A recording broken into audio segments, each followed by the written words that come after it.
Hey guys, this is the New Blood Dan, and I'm here to do a tutorial. Well, I'm here to give you a tutorial on how to make your own Spider-Man suit pattern. Now, if you don't do the webs, which I'll get into once I fully get into this, you can basically use it for whatever pattern you want, like either the Flash, Superman, maybe even Batman. You know, it doesn't have to be Spider-Man, but Spider-Man has, at least in terms of the webs, has to be the most intricate. So me personally, if you're gonna make like Spider-Man suits and stuff eventually, it'd be easier just to trace the webs in the beginning and not have to waste time later.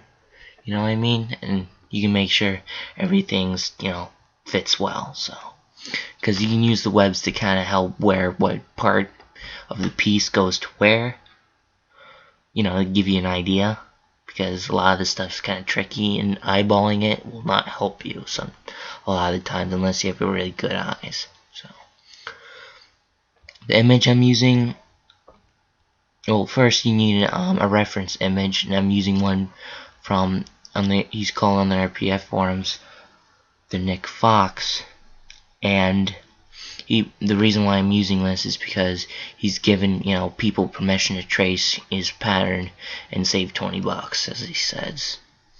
So I'll use his pattern since I have permission, and I recommend you trace a pattern like this one, mostly because he gives you permission, and I don't really recommend you trace a pattern that you don't have permission for to trace. So once you have the pattern, I recommend obviously you're gonna need Photoshop, and all I'm gonna do is increase the size by twice as percent, like 200%, because the image is kind of small, and when you zoom in the webs, it's hard to see where to put the lines and everything. So if you make it 200%, which it helps give you a good idea of where the black lines and webs are, but it doesn't increase the resolution by any means. It looks still pixelated, so it just makes it, I guess, finer a little bit, I guess.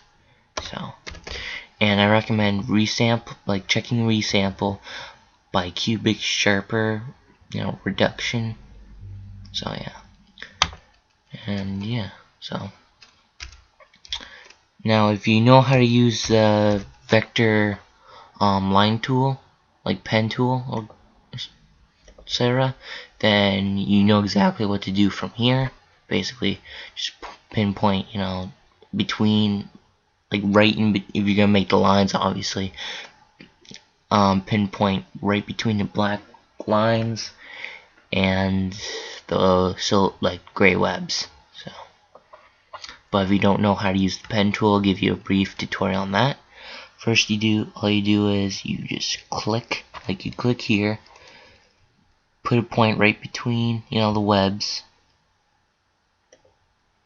and I'll do it dramatic like this to give you an idea. And as you can see, if I do this to give you a better idea, it's completely straight, but the actual image shows that it's curved. So what you do is you hit Control, click and drag the mouse, so that make sure it's selected. You see this plus when you're in the vicinity of a point that you selected, like click and drag, it'll give you a plus sign, and what you do is you click on it and it adds another point. So when you move it around, these 2 points will stay into place. So what I do is I don't just click and drag, because sometimes if you just click and drag at a point, you either delete the point and it'll go back straight, or it just looks weird. So I recommend before doing it, you hit the Control and it gives you this, and you hold Control and you click the point and you just move it up and down, and that's where you get the precision. So if you look at the image again, just hit Control, click on this point, and yeah, and you have to do a little wiggle room, and gives you a nice curve. Basically,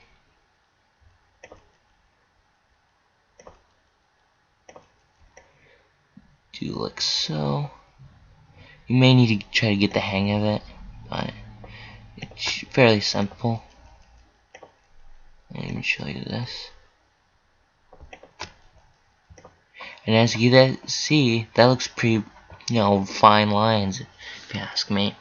And I'm just gonna stop right here because I don't want to, do like a 50-hour video to redo a pattern I already made a template of. Once you have that, you click, drag everything. Make sure the resolution, like the lines, right as of right now, has no resolution, so you make it as big as you want. But I prefer you make it big enough that at least fit like a 7-foot person. And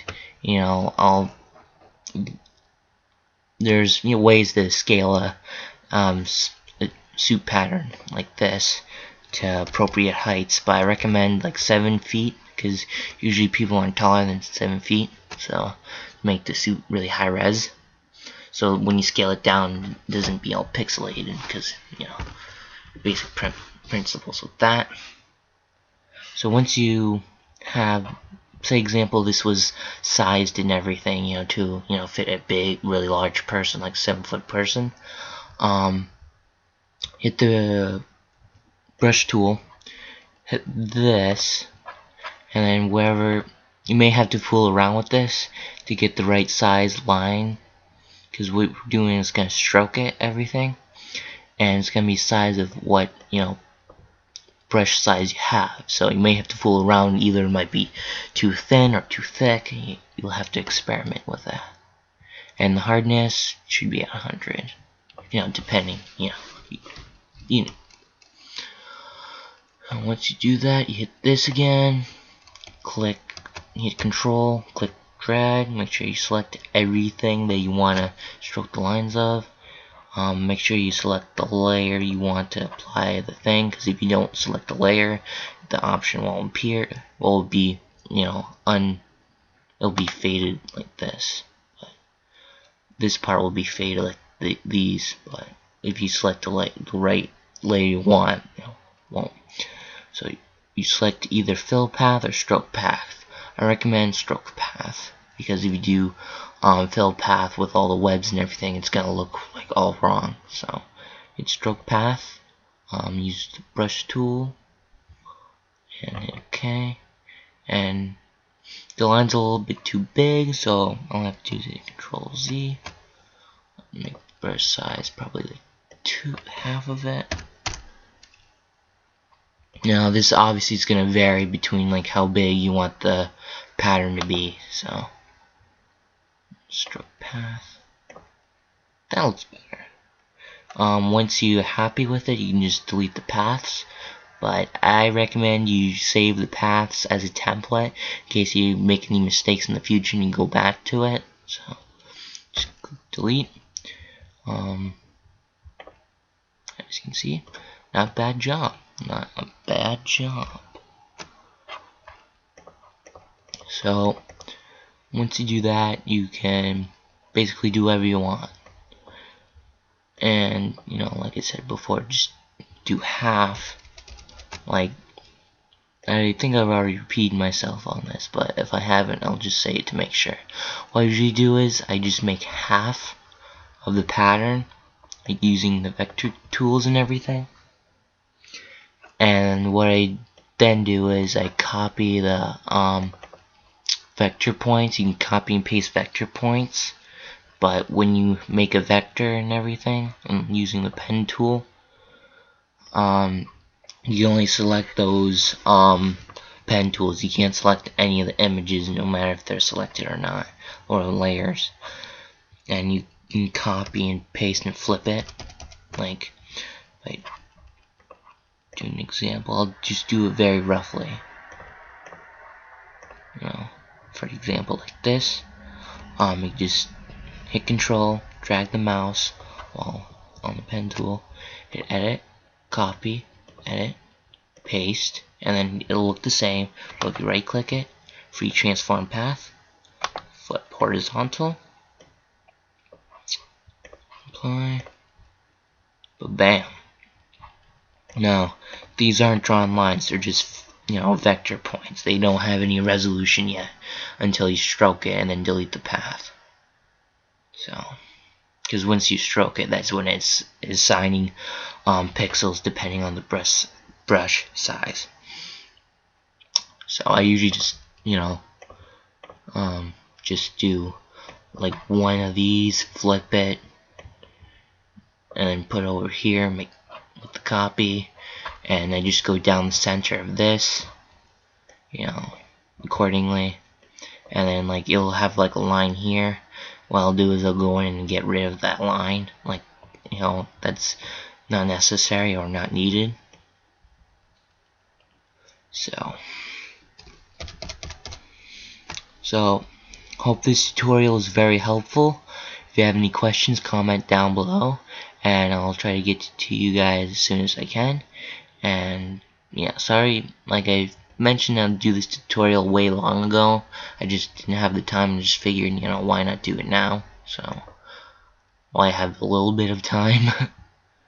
So, comment, rate, subscribe, and I recommend checking out the Nick Fox on the RPF forums, replica, RPF meaning replica prop forums. And yeah, for the muscle base, I'm not sure how to do that yet, but once I figure that out, I'll probably do a tutorial on that as well. And anyway, guys, catch you guys later, and peace. See ya.